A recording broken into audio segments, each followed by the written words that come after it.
Alternativas fez esse evento? É fundamental para que a gente não repita na história, a gente recordar e registrar o que já aconteceu. Infelizmente, o país passou por 21 longos e rigorosos invernos e verões, e isso não fez bem, evidentemente, à nação, né? Ao contrário, nós demos passos para trás, e para impedir que novos retrocessos venham a ocorrer, nós queremos, enfim, dizer nunca mais, né?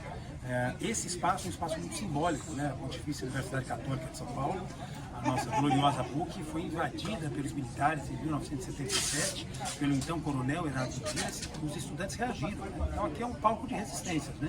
Então o que a gente quer, na verdade, é demonstrar ao país que haverá reação, né? Nós não vamos, evidentemente, assistir novas tentativas de golpe sem reagir, né? Não se cala a consciência de um povo, né? Como se diz aqui no 22 de agosto. E sobre essa questão da anistia, a gente sabe que ainda tem uma força ali dentro do Congresso, principalmente da extrema-direita, e dá manifestações, né? Os políticos bolsonaristas insistem nesse tema. Você acha que existe alguma possibilidade da sociedade brasileira, falando de forma civilizatória, olhar para um episódio como o de 2022 e pensar em anistia? Essa que é a grande questão, né? Nós estamos diante de uma armadilha. Veja que nós vivemos, eu não gosto do termo, mas infelizmente é um que a gente tem, vivemos na era das narrativas, né? E nós temos que disputar essas narrativas. Criou-se a ideia em torno de uma figura, né? Uma cidadã supostamente de bem, uma patriota, Débora, mãe de 2 filhos, a moça do batom, de que haveria ali algum excesso, né? Passando a impressão para a opinião pública que ela foi condenada a 14 anos por conta, enfim, da utilização do batom numa estátua, né? Isso é um equívoco. Ela foi denunciada por 5 delitos, inclusive pelo mais grave numa democracia, que é a tentativa violenta de abolição do Estado de Direito, né? E estão tentando banalizar os episódios de 8 de janeiro e passar para a opinião pública a impressão de que aqui foi um passeio no parque. Nós sabemos que não foi, mas nós precisamos, enfim, recordar a sociedade que, enfim, em alguns setores parece acreditar, né? Última pergunta sobre a cobertura da imprensa nesse caso. Muitos veículos da imprensa tradicional, os grandes veículos, fizeram questão de não esclarecer.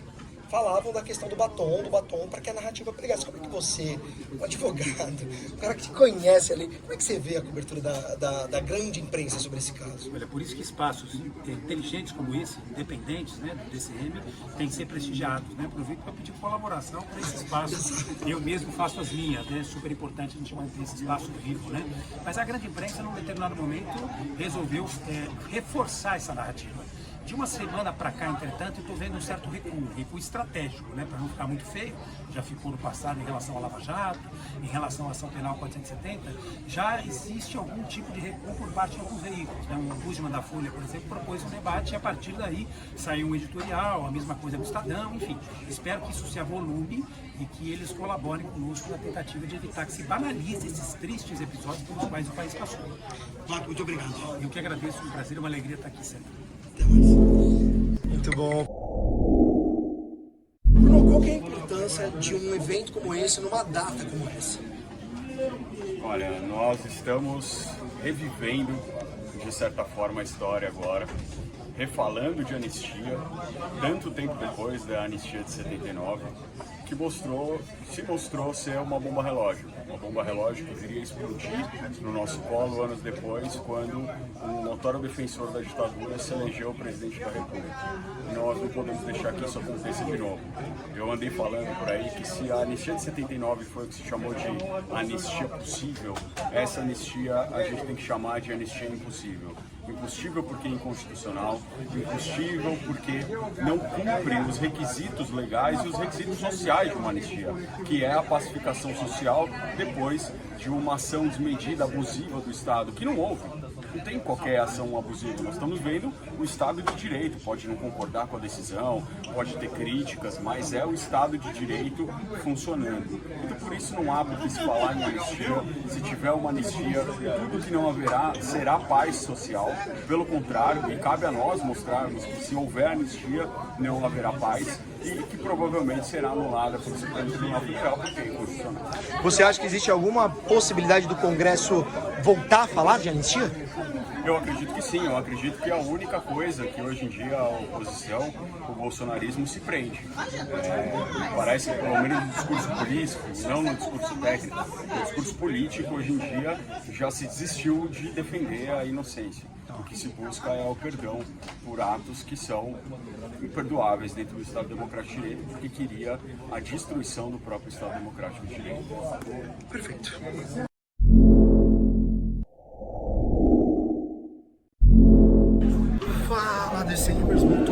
vocês estão? Espero que estejam bem. Eu, Fabrício Pinel, estou aqui com o nosso mestre genuíno. Como é que tá, Genu? Tudo bem? Posso chamar de Genu?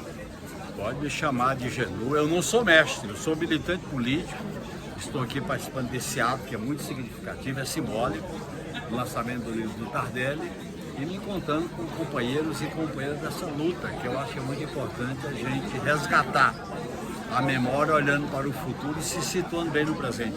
Tá cheiroso, Genu? Você tá cheiroso? Olha, a gente tem que ser atraente no pensamento, no afeto, na imagem e na maneira de se relacionar com as pessoas. Qual perfume você usa?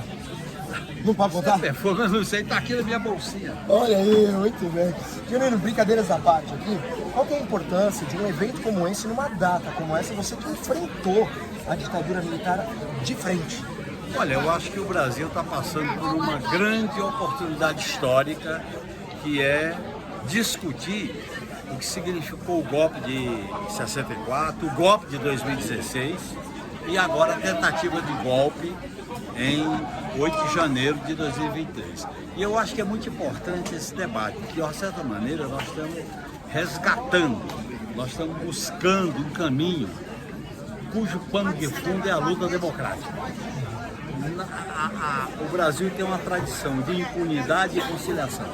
Impunidade e conciliação acaba fermentando, acaba estimulando os golpes de Estado. Eu acho que nós temos que discutir, exigir a punição dos golpistas, além do mais, defender reforma nas instituições do Estado. Se a gente não reformar a missão das Forças Armadas, o conceito de segurança pública, os órgãos do Estado brasileiro, porque a institucionalidade brasileira está virando uma bagunça. Olha o que acontece no Congresso. Olha o que acontece na tentativa de esvaziar a presidência da República como chefe de Estado e chefe de governo. E o problema que aconteceu no 8 de janeiro foi muito grave. Ali, como diz, o golpe mata, a ditadura mata. Então nós não podemos, vamos dizer assim, normalizar. Eu lamento que alguns comentaristas da TV aberta, né, alguns juristas de plantão queiram abraçar a boia levantada por um ministro supremo para recolocar a discussão da gravidade do golpe e da necessidade de reforma como algo normal e secundário. Aproveitando que você levantou essa bola, a imprensa, só levantar aqui um pouco mais, a imprensa, principalmente no começo dessas manifestações sobre a anistia, levantou a bola dessa cidadã, a tal da Débora, como se o crime dela tivesse sido pichar a estátua da STF, quando na verdade não. Tem 5 crimes nas costas dessa mulher e a narrativa bolsonarista é abraçada de que ela foi condenada a 14 anos exclusivamente por pichar uma estátua. E a imprensa embarcou nisso por um momento. Como que você vê isso? Essa é a boia dada pelo ministro Fux aos comentaristas e a alguns juristas de plantão. Primeiro, ela estava lá nos acampamentos. Segundo, ela foi para a invasão da Praça dos Três Poderes. Terceiro, ela estava acampada. Quarto, ela estava na mobilização que atacou o Supremo, que atacou o Poder Legislativo e o Poder Executivo. Portanto, nós não podemos reduzir o crime dela a ter pichado com batom a estátua da Justiça. Isso é uma maneira de normalizar, tirar a gravidade do que aconteceu com aqueles vândalos. E ela estava no meio. É claro que esse debate é muito importante, que há uma tentativa de normalizar, achar que houve exagero, e sempre aconteceu isso na história do Brasil. Não é a primeira vez que tentam passar a mão na cabeça. O Juscelino passou a mão na cabeça dos golpistas. E o que aconteceu? Os golpistas que queriam impedir a posse do Juscelino deram o golpe de 64. Tem generais, marechais que diziam que começaram a planejar o golpe desde a posse do Jango, desde a posse do JK. Portanto, a questão do golpe de Estado está na raiz, na doutrina, na formação do pensamento das Forças Armadas em torno da lei e a ordem, que é o artigo 142, de uma visão salvacionista, de estar acima de tudo e de todos e, ao mesmo tempo, ter uma visão preconceituosa em relação aos políticos. E há determinados comentários que buscam fazer média nesse tipo de pensamento. Eu acho que nós temos que, ao lado da condenação, da punição, sem anistia, nós temos que fazer reforma nas instituições. As instituições brasileiras do Estado Democrático vivem uma bagunça. O Congresso Nacional com emendas impositivas e com orçamento secreto, e agora com a querendo botar a anistia, e olha bem, é uma anistia antecipada. Sem condenação. Sem condenação, mas isso tem tradição. O que é a anistia de 79? Crimes conexos. Crime conexo foi a condenação dos torturadores sem anistia.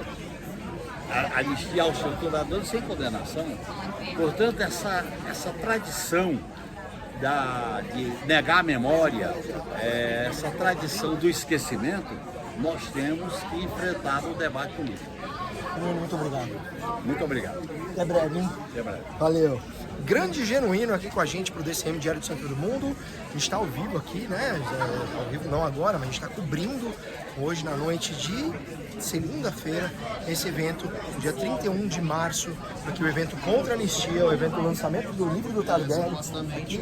E a gente vai ficar aqui até a hora que o evento durar, porque de fato é uma data muito importante.